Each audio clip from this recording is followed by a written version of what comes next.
Tada damak çalmaklı sorattırlar. Ve öde kurbalık var. Damak çalmalı olsa, inki kavti damak çalmaklıkta her kim öl kurbalığın öl çalmalı. Hele olsun erkek olsun, fark etmiyor. Hele öl kurbalığın öl çaldın, erkek de öl kurbalığın öl çaldın. O zaman kurbalığın damak çalmaklıkta tecrübi taydan bir tecrübe edilen da şer'i da açık oluyor. Tecrübe edildir. Ben önde tecrübe gördüm. Şu hayvanın kulacığına şeyle Allah'ın onu kurban edecek. Razı olup şu hayvanı bir kısırıp ya bir tarafta ihlas bir aydanda şu hayvan ken aram oluyor. Onun kudayda düşünmeyiptir. Ken aram oluyor. O zaman ne diyordun? Damak çalma olanına o Türk bölümde var akım bulata bir çukurçukka diyorlar. Çukur kalmadan maksat ki kan şu tak üstün taşı oturturamadın. Oğlum çok oynap buradaydı mesela çukurcukka da gömköy böyle nitele onda irat yok. Ama çukur kalıp da ortacığına bir haf cacağı koyup ona kömür koyup ona dul koyup ona boda koyup bir set haram da Müslüman doğun. Çünkü bir israf. Bana hiçbir şey yok da şu tadı buğday koymalı falan koymalı diyen hüküm bir kul yok. O israf oluyor. İsrafın da Müslüman doğundan haramdan hiçbir şey yok.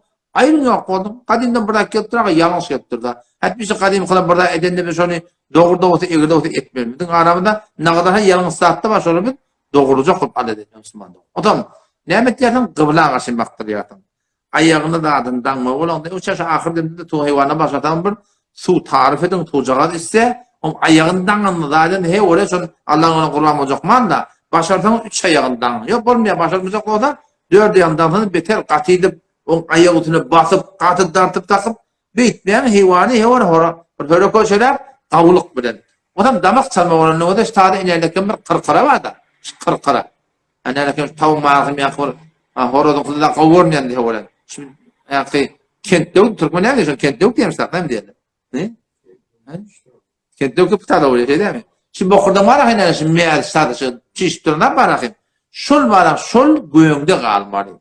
Şu göğünde kalmıyor. Şu adam ona tavuğu ya horoz yaşlarları dilini çıkarıyorlar biliyor musun? Dilini çıkarmak şeriatta yok.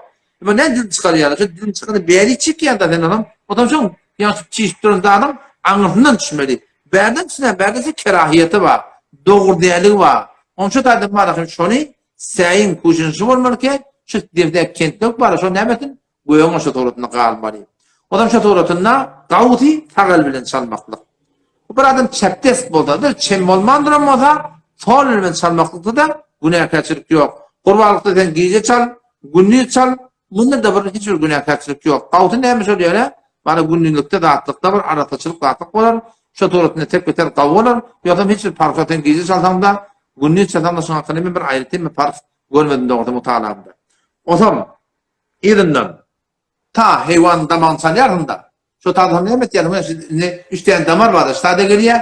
Bu kaptanla da var, bu kaptanla da var. 2 kaptan damarlar ketiyordun. Şu anda var tünkü etiyor da. Şunun şu yili yardırmalıydın. Alakanın boynu kanırmalıydın. Damarın bokunu şey var mı? Hakin ketiyordun.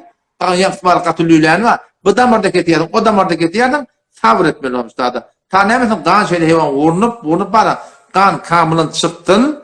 Can kullen çıktın. O zaman ne yerin önce elini uyardın. Sonra damaktan haram şu. Sonra da bıçağı uyardın. Sonra da kav suratında var şu tane. Havada uyardın. O zaman şu götürttü var. Ne hareket yardın. O zaman sonra bunun içinde galiyen karnı vardır.